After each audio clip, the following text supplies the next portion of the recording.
everything works. All right. I'm going to take this thing off because I almost knocked myself out earlier today with it already. So that is going to sit there. Just a little bit about who I am and why you're here, hopefully, to hear this talk. I'm a principal security strategist at Splunk/Cisco. So Splunk was in its own entity. It was acquired by Cisco a couple years ago. I actually live in Maine, so this is my state. Sorry about that, with the weather at least. I grew up in Ohio. I have a BS in math and computer science, so I was probably one of 3 people that graduated with a computer science degree at the time. Should age me a little bit. That should tell you where I'm at. If that didn't age me, the next one is definitely going to age me. I've been working for 30 years at Raytheon, Symantec, Mimecast, which is down in Waltham, Core Security, doing pen testing and stuff like that, and then finally Splunk and Cisco. I run a program called Bossless SOC, or what we call bots. Anyone ever heard of it? Hands? Anyone? Anyone? Couple? All right. And for some reason, I'm not sure, but I have a special knack with behavioral analytics tools. So a lot of what you're going to hear in this talk is a behavioral aspect of analysts. And in my free time, which is very, very small, I enjoy hanging out with my wife, watching anything on Bravo. If you have any questions about Real Housewives, Below Deck, I'm your man. And hanging out with my dog. And of course, every time I say that, this is my dog. On a much nicer day along York Beach. So what are we going to talk about, right? Awesome. The session has an agenda. We know what we're talking about. So we're going to go over where this data came from, how it came about, how it was created, what the failures we saw, and I'm going to give examples, and there's going to be in-depth technical conversations about all this kind of stuff. Why did it happen? How do we fix it? And then wrap up. We're a small group. I have no problem. If you guys have questions while I'm talking, feel free to shout out, raise your hand. I am going to probably repeat your question so that they get it for the video. But because we're, not full, if you have questions, please feel free to interject. So,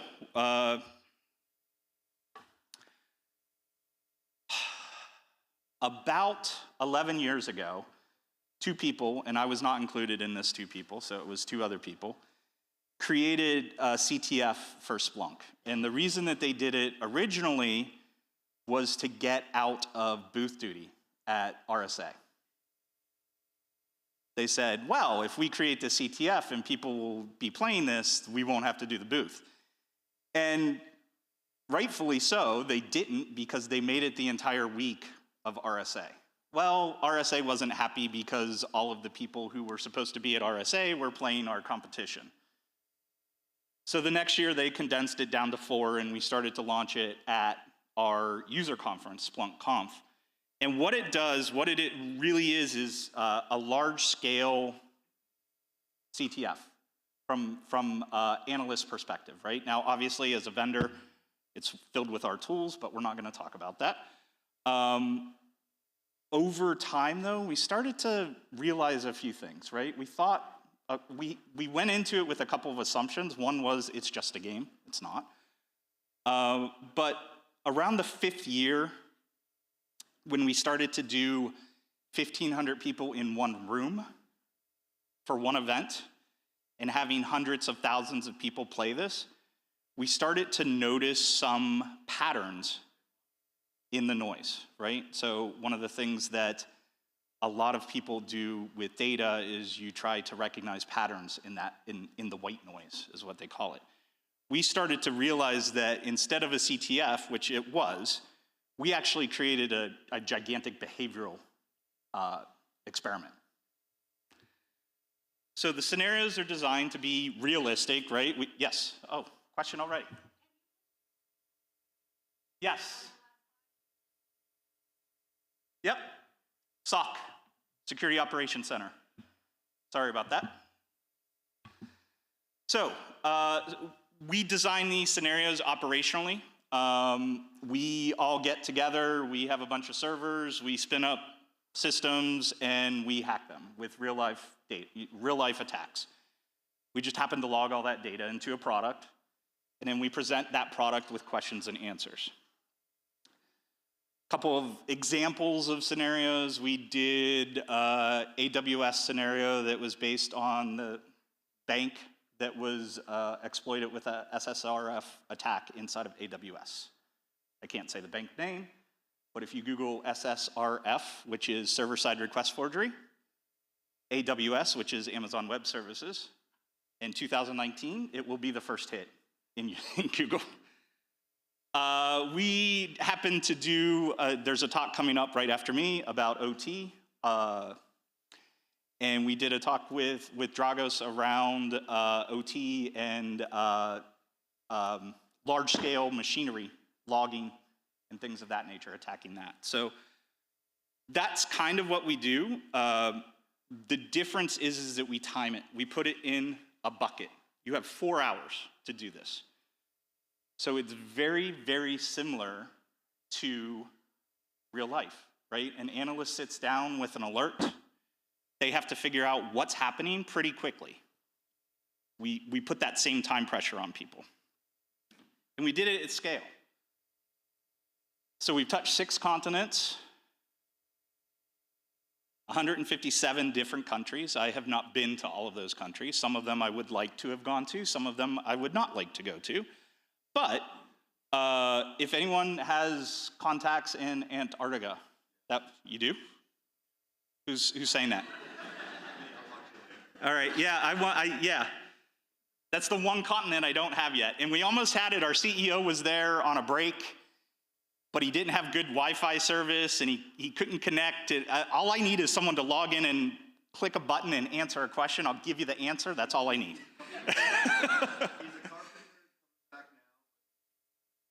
Okay, yeah. Hit me up after the talk.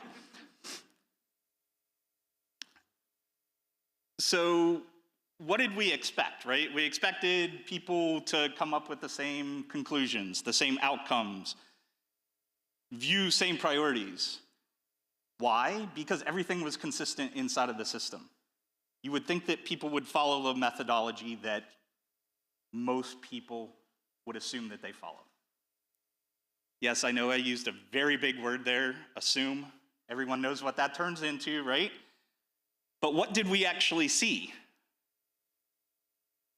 We expected similar conclusions. We saw widely different conclusions. We expected similar priorities. We saw different investigative paths. And we expected that people would look at the clues that we gave them, and what happened was they just ignored most of the key evidence that we gave them.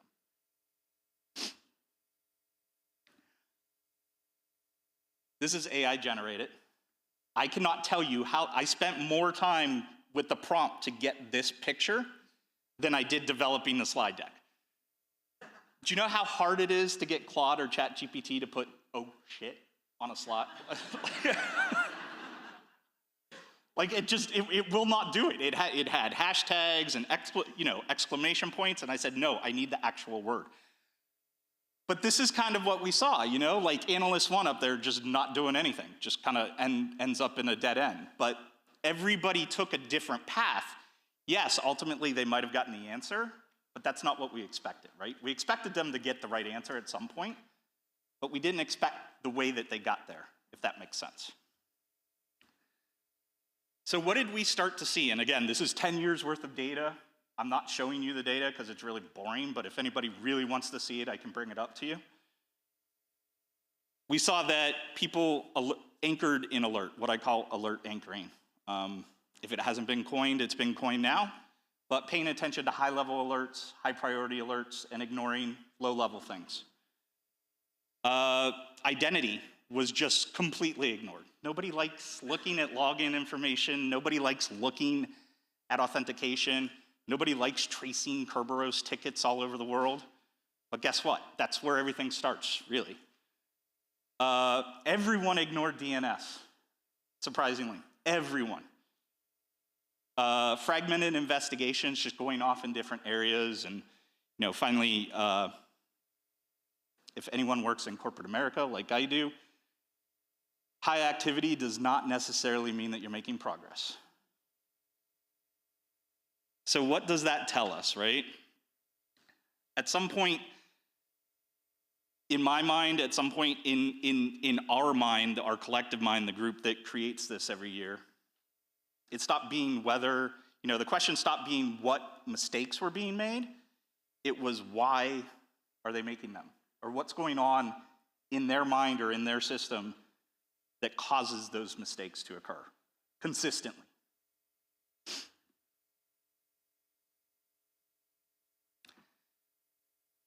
So, alert anchoring.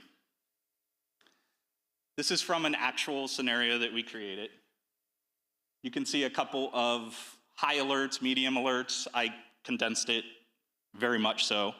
But what you can see is there's a whole bunch of high alerts up at the top, right? PowerShell, PowerShell, PowerShell. And then a couple of other things at the bottom, local administrator added. Does that, make hair stand up on anyone's neck? Anyone in like a SOC analyst or SOC engineer in the room that does this on a day-to-day basis? I see couple hands. What would you focus on in this list? The bottom.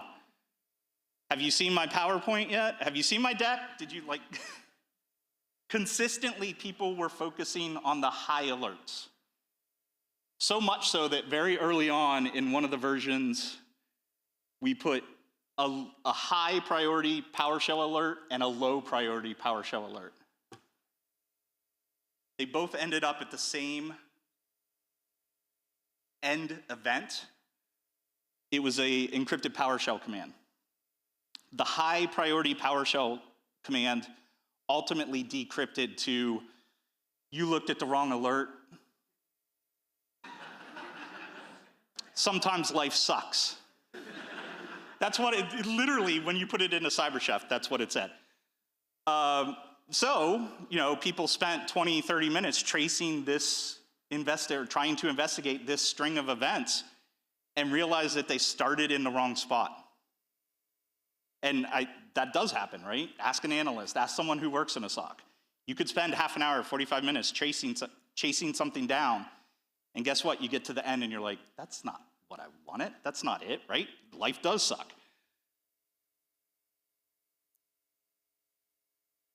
Why does that make sense, though? So behaviorally, right? From a psychological perspective, why does that happen?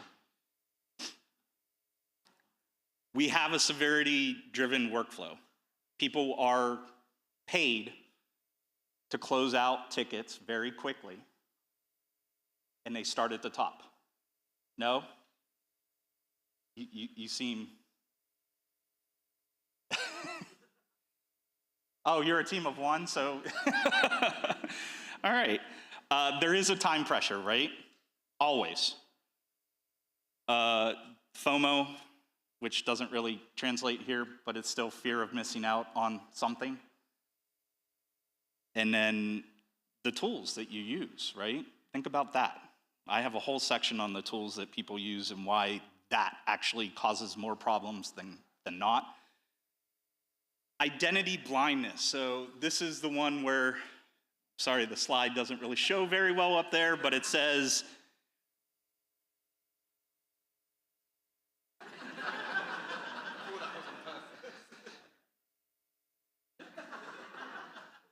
it looked better on my screen. All right, on the left-hand side, you have new login source at 12 p.m.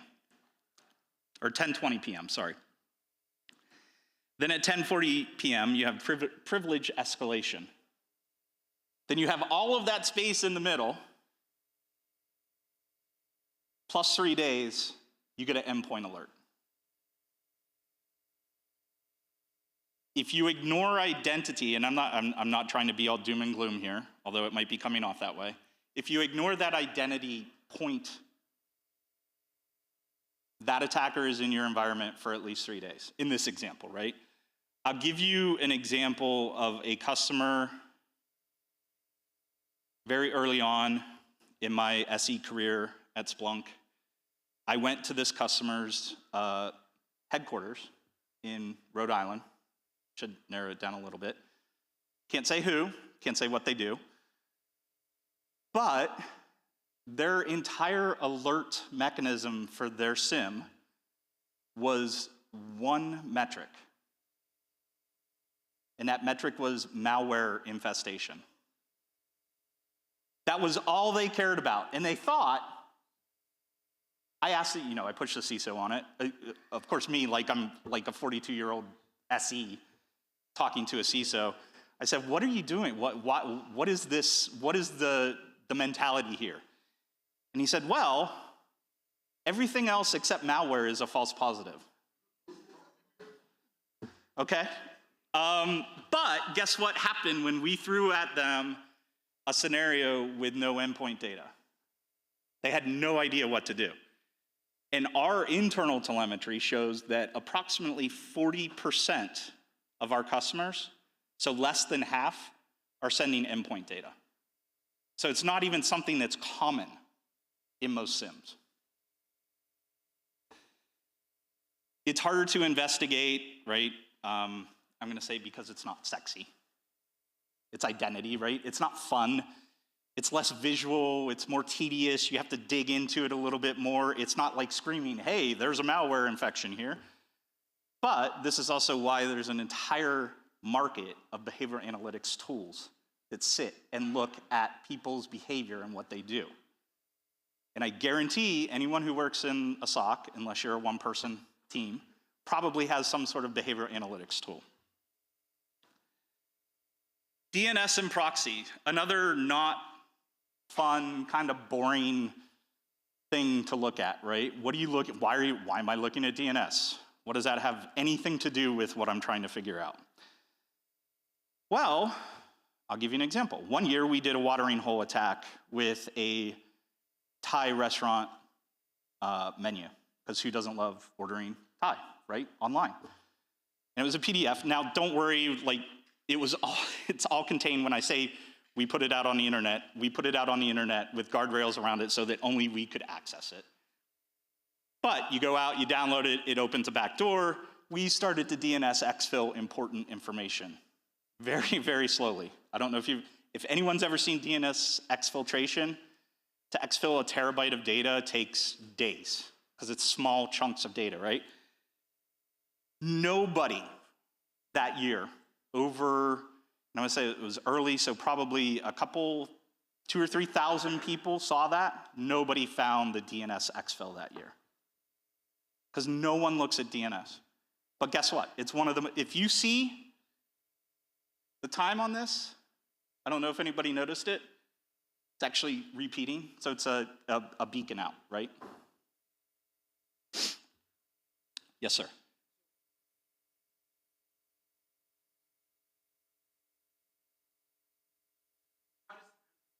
You wrap it in a DNS packet as it goes out. There's a reception on like a C2 command and control on the other side. It's collected.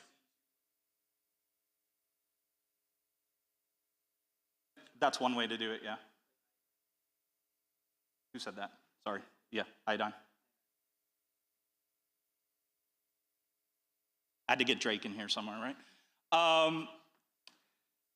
Look at random malware dumps and hex. Like, I remember walking around, like I used to be a coach, right? Very early on, before I became in charge of this whole thing, I was a coach and I would walk around helping people and we have all the answers and I'm looking at my iPad, I'm looking at this. What do you do? What? He literally had an executable that we had embedded into the game, open in a hex editor, trying to answer a DNS question. Okay. Lack of sequential thinking. I think this is where you start to get into the behavioral stuff a lot, is that if you look at these 5 blocks, right, what goes first in your mind? Go ahead, shout it out. No one's going to be wrong. What's that? Login. Remote access, lateral movement. Actually, ticket request goes, sorry, I forgot about that one up there. This, again, another example, PowerShell, right?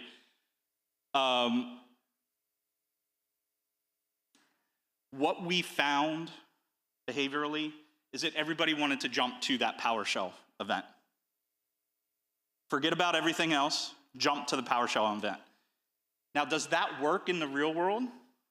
Sometimes. Sometimes not. Sometimes you need to actually build out that investigation and figure out where things are happening in a kill chain, right? So we decided at one point, because we saw people jumping right to the end, because it's a CTF, everybody just wants to answer the question.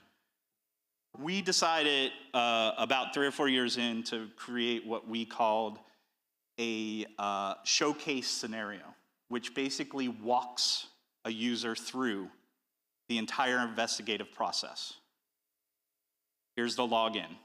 Here, one of the flags or one of the answers was about that login event. So they had to trace it down. The second answer was, what was the machine that they logged in from? So they had to follow the entire, instead of what was the PowerShell command that they executed that ultimately gave a user, an exploit. What we found was seasoned analysts loved doing those because they didn't get to do that in the real world. They were always trying to find the answer. New people who hadn't been indoctrinated by fire as an analyst, saw it as a good way to learn the process and learn about tools and learn about security in general. So again, multiple tools, you're correlating across tools, different timestamps. One customer had 5 different tools, they were all grounded in different time zones. How do you do that? Like, first of all, fire the person who ever set them up. But how do you get to a point where you have 5 tools that you're looking at that have no common timestamp? That just blows my mind. And finally, my favorite, I want to put it on stickers and hand it out in corporate meetings. Activity does not equal progress. We would see people spend 45 minutes looking at log events and not come away with an answer. We had one person spend 4 hours on one question. I want that one. Okay, well, you're gonna lose, right? Because, yeah, you look busy, but you had 0 points.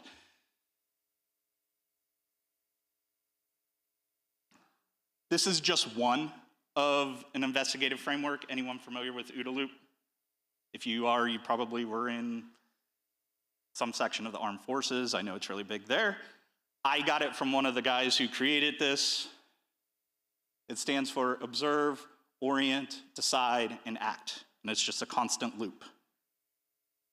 There's others out there. You Google investigative frameworks. There's 10, 15.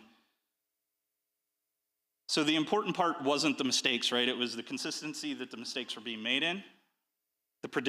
We were actually able to start to predict this when we were writing the questions and wrote the questions to avoid the errors that people were gonna make. And then it was repeatable. We're talking hundreds of thousands of people have played this game and they're all making the same mistake. That seems to be problematic.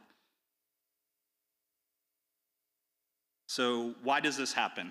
And it's funny because last night I drove up late last night because I didn't want to sit in the storm in weather and think that I might not get here in time. And I realized, I was like, I'm not presenting a hacker presentation. I'm presenting an analyst presentation. And then I realized I'm telling everyone how to fix analyst problems, but I'm also kind of telling people how to take advantage of them. Right? I'm giving you guys the keys, because I guarantee you're faster than they are. You're not gonna have a SOC implement all these changes within 5 minutes. So just keep that in mind. So why does all this happen, right? One of my favorite movies. I remember walking into Akamai, I can say their name because they're good people. Early 2000s, that was my first experience walking into a SOC, ever. I was working for Symantec at the time. I was like, wow, this is like war games. There's screens all over. There's like a giant pew-pew map. Are we at war or something? come to find out that didn't mean anything when you dug into it. It's just a bunch of like, pew, pew, pew. Like, yeah, okay. But can you imagine that's your day job every day? I would be stressed. So yes, of course, there's stress. Huge Pink Floyd fan. Time is a problem, right? Time is always a problem. Investigations always happen under some form of time pressure. You have queue volumes, alert fatigue, escalation pressure. Oh, and by the way, I don't know any CISO that has analyst happiness on their dashboard as a metric. It's mean time to resolution, MTTR, or mean time to recognize, right? That's a new one. Case closure.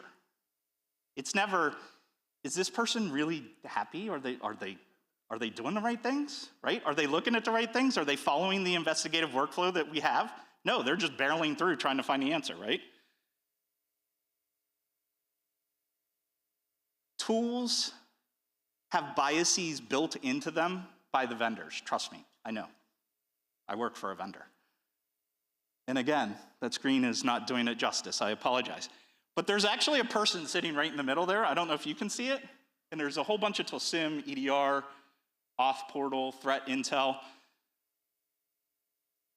I remember working with a customer who was not a customer, so it was a prospect.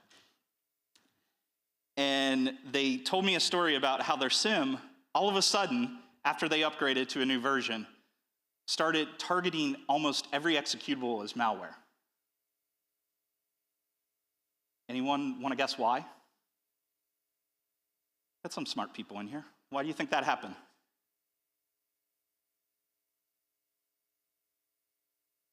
That would be bad, but no, that's not the answer. That is a better hypothesis, but not the answer.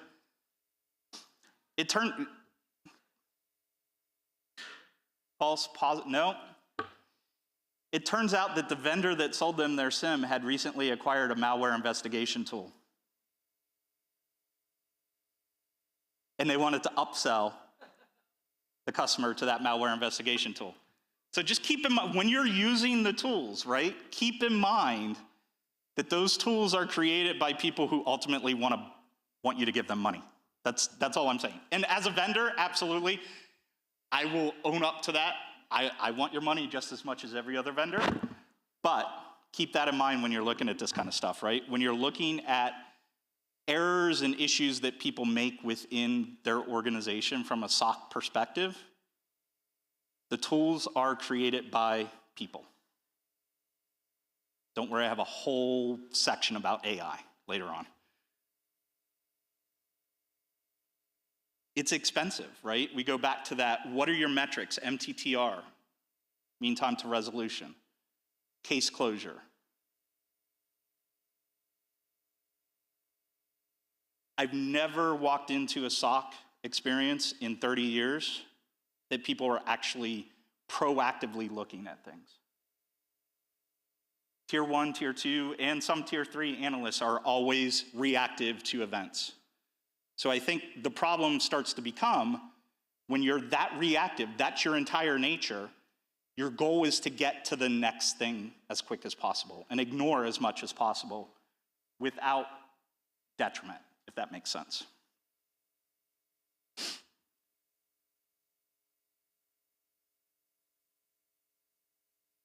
Now, this is actually a screenshot out of one of our products. It's not important. What is important is which analyst on that findings by status, findings by owner, which analyst is doing the best job?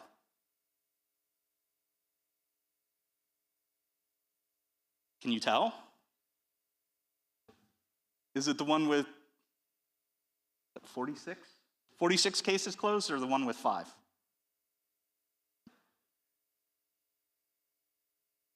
Guess what the CISO says? Guess what the guy who makes your pay, who gives you the paycheck says?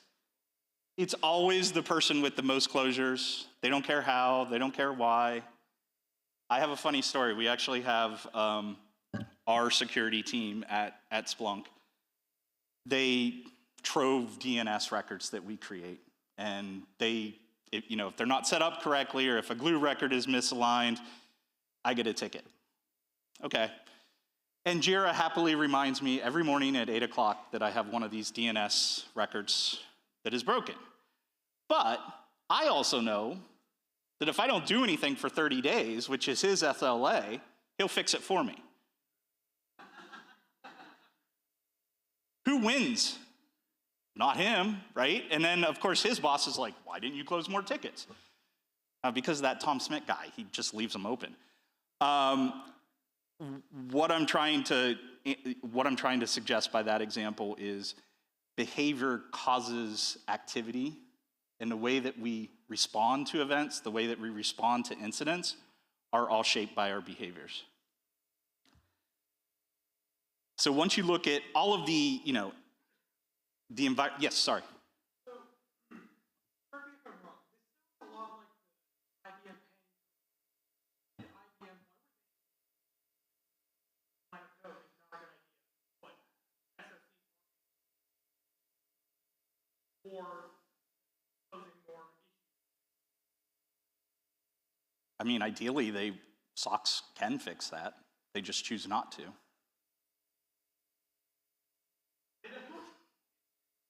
Behavior.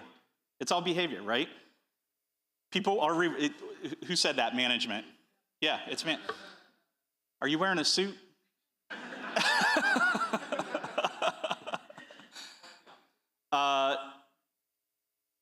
Because whoever is rewarding the SOC analyst for closing those cases is rewarded himself or herself for that case closure by someone above him. And it ultimately goes back to the people paying the bills, whether it's a board or it's a executive team that pays like a closed business, if it's not a public organization. There's always a boss. What was it in episode 1? I'm sorry. There's always a bigger fish. Sorry to bring up Jar Jar this early in the morning. Did that kind of answer your question? We can have more conversation after this. Yeah, no, that's why. It's behavior. ID 10T, right? So what do we do about it?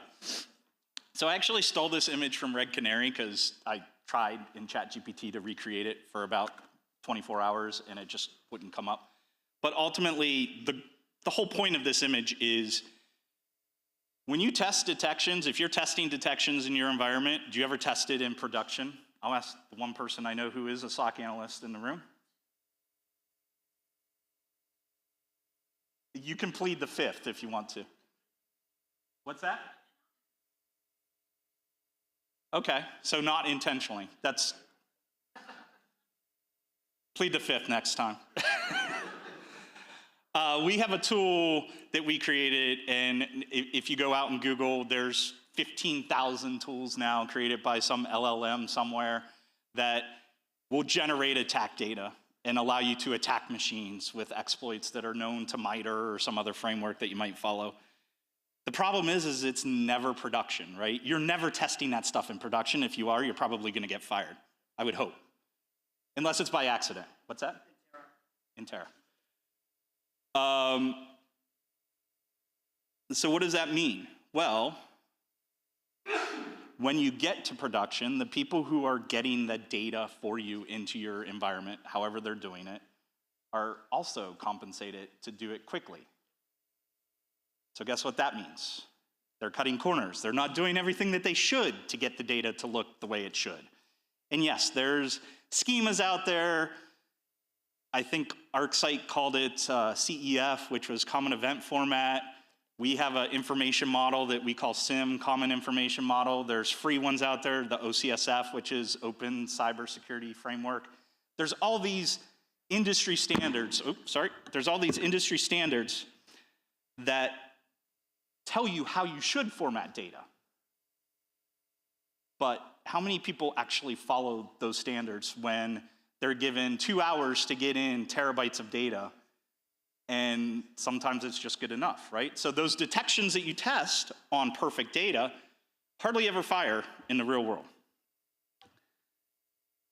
I cannot stress enough that when you test your investigative workflow, you have to test the people as part of that investigative workflow. People don't like to hear that they're tools, but in an investigation, they are tools, right? In a good way, not like you're a tool, but like, at least someone laughed, thank you. But people are tools in an investigation, and they have actually more capability to fail than most of the other tools because of their behavior, emotions, just human inconsistencies, right? So as you look at that, you need to test the people as well. And that's kind of something that we've done with this program. What do I think metrics should be? If I were running a SOC, the ones on the right would be the metrics that I would care about, right? What percentage of data did you even look at when you were doing an investigation? If you tell me you looked at less than 5% of the data you have available to you, I would tell you you are either spending too much money, putting too much data into your investigation, or you're not doing the investigation properly. Either way, you either save a bunch of money or you better your investigative process. People do not create the timeline, right? When I learned this a very long time ago, you have start to end and a whole bunch of stuff in the middle. What I'm seeing lately is people care a little bit about the start, but more about what's happening at the end, the last part of an investigation.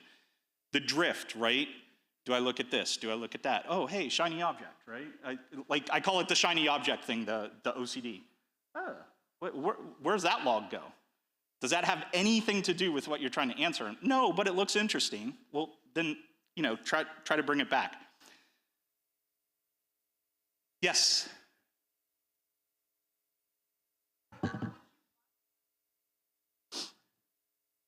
You talk to your analyst. Instead of looking at the data that they're operating on and looking at the metrics of them closing, you go, hey, how was your day? I see you worked that investigation today. How much of the data did you actually look at? That doesn't, right. This is ideal, right? This is the ideal world. Hey, I see that took you like 5 hours instead of 2. Why? What happened? What can we do? Like, is one of the tools not working? Were you having a bad day? Like, help me understand. I know they don't care, but they should, right? And that fixes a lot of the problems. Yes, sir.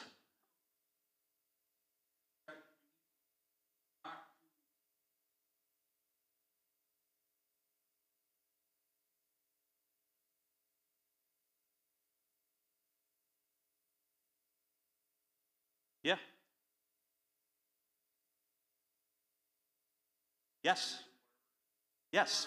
Just like you patch, I hope you patch EDR, you patch antivirus, you patch SIM tools, you patch your vuln management tool, you patch all of your tools inside of your SOC. Why are you not checking on the people that actually operate them and see how they're doing? All right, I've got 2, but I got to get back on track. Go ahead.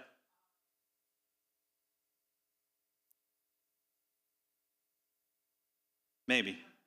That's a deeper conversation. Go ahead.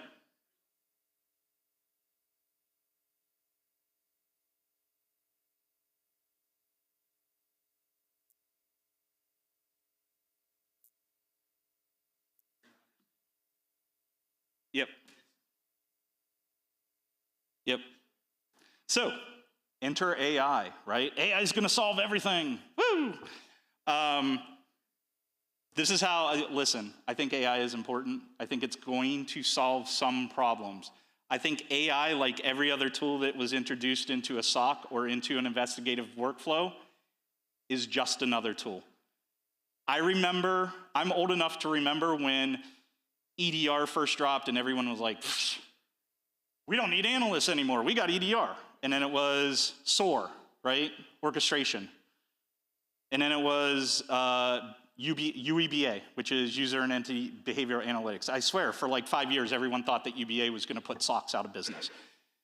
AI is not going to do that. It's just another tool that you need to start to use. And what I would say is, if you remember earlier when I said tools have biases, well, guess what?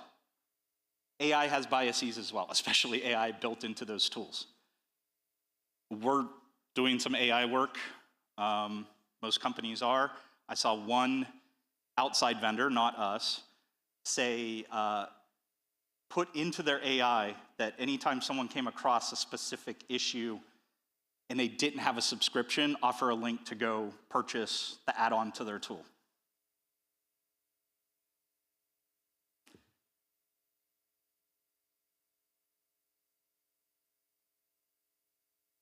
So the goal isn't perfection. People are going to miss things, right? AI will absolutely miss things. Remember strawberry with AI? Did anyone ever do that? Spell strawberry and it was only 2 R's in strawberry? Yeah. Trade-offs are going to be unavoidable, but if you know that, you can at least get ahead of it, right? So the important question is, after all of, we're almost done here. After that entire conversation, what's important? Is it important that alerts fire? Yeah. Is it important that the tools work? Yes. Is it maybe more important that the people who are inside of that environment are well taken care of, well managed, well paid, and seen as a person, but also a tool in that process? So we're going to wrap up here. I came back to that slide that you can't really see very well, or I can't see very well. But, what did we actually reveal with this tool, with this event, bots? Investigations are shaped by environment. The consistent part wasn't the tooling. It wasn't the analyst. It was the operational patterns, right? And the time pressure behind those. Everybody, it was weird to see people that had never worked together, people that didn't even know each other, sitting in the same room, making the exact same mistake 1,000 times over. It's insane to see, and it's clearly a problem, right? Because it has continued for 11 years. It hasn't gotten better. There's just more tools to look at and more shiny objects that occur.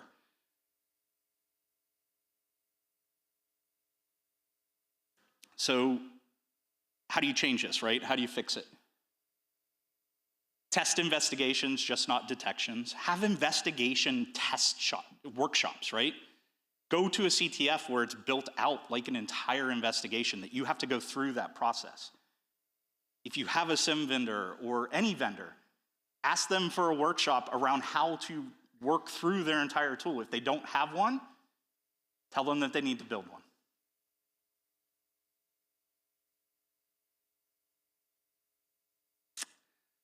So I think these are probably the questions that you should ask as a leader of security operations, right? What evidence do you consistently ignore?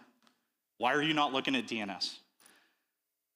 Where do investigations narrow? Like, what point does someone go, nope, I'm gonna go this way, right?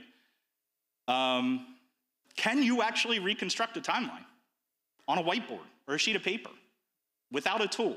Don't show me inside of your tool. You should know this process.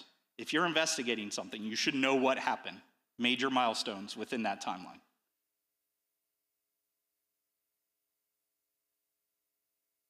And then what assumptions does AI reinforce, right? So I leave you with a quote that I actually came up with, but I'm going to attribute to Michael Scott because it seems to carry better, right? Attackers don't need defenders to miss everything. They just need defenders to make the same to make the same mistakes or miss the same things repeatedly, right? So We have a bit of time for Q&A, maybe about 5-10 minutes. So yes.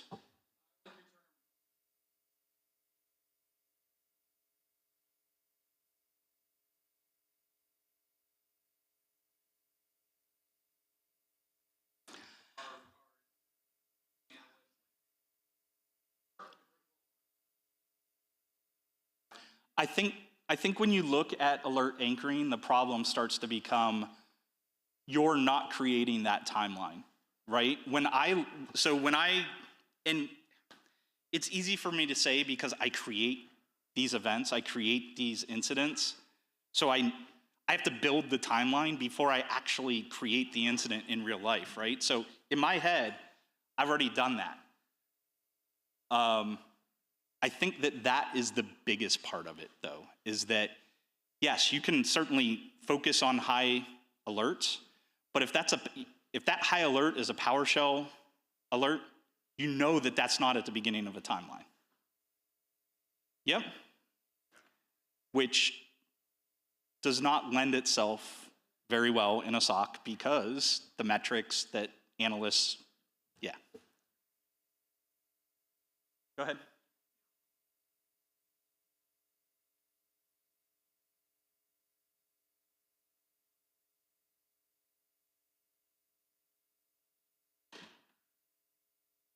Not as much, but it's still a problem.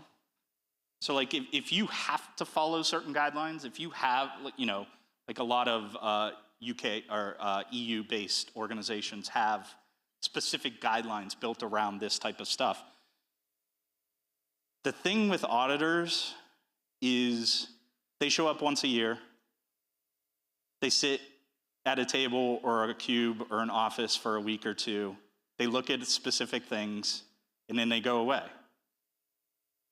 So how easy is it to give them the events or the incidents that you know were done correctly, or the data was correct, and kind of hide everything else? Not that I'm suggesting that happens, but I've seen it happen. So I guess it does happen.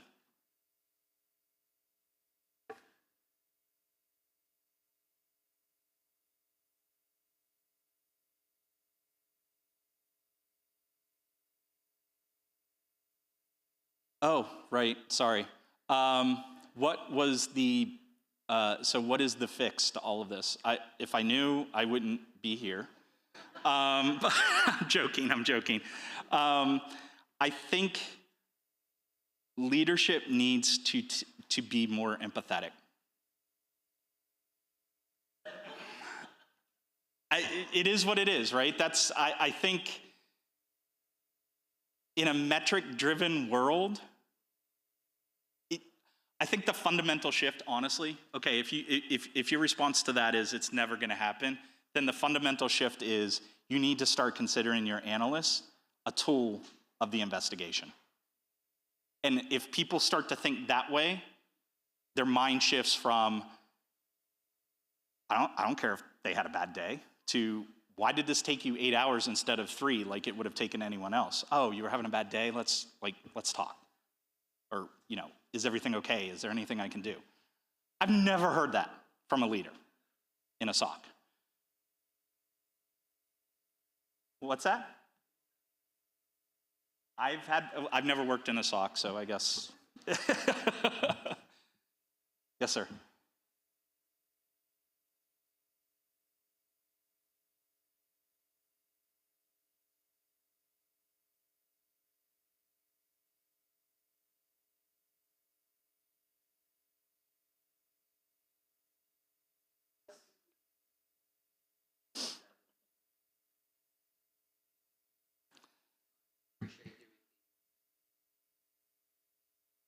No, I think it's a very good question.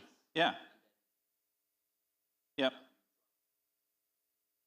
I think it's a very good question, right? I'm not suggesting that you throw out the metrics that are currently being used. I'm suggesting that maybe they're not the most important things that you look at, right? Yes, if I apply all the empathy in the world to a SOC analyst and he or she is only still closing 1 or 2 investigations a week when the average for my team is 7 or 8, at some point, there's a training conversation, something like that. Like, I'm not suggesting throw out everything, right? Just saying augment what we have now with a little bit more empathy and behavioral.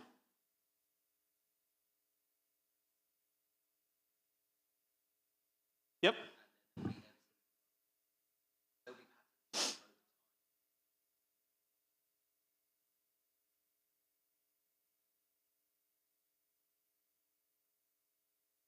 Mm-hmm. Mm-hmm. Mm-hmm. Yep. Last question right behind you. Go ahead.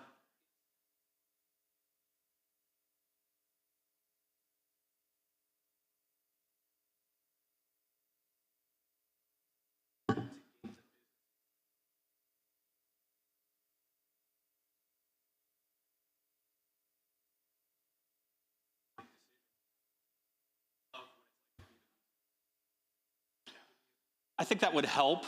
I feel, and this is, I could talk for another hour on this, I'm not going to, but I feel that as, in the grand scheme of the world, right, in business, there's people who are very, very good at business, or there are people who are very, very good at tech. There's not so many that sit in between that can do both, right? Yes, 100%. Yep. That's why, like, look at every CISO out there, right? Every CISO I know of is either super, super business focused or hands-on keyboard technical focused. You hardly ever see a CISO that is here and then 5 minutes later in a board meeting. It hardly ever happens. So fundamentally, I think that it's an A-B switch. I'm fortunate or unfortunate enough, I don't know, to be able to ride down the middle of that and understand both sides, but there's not a lot. All right, thanks everyone.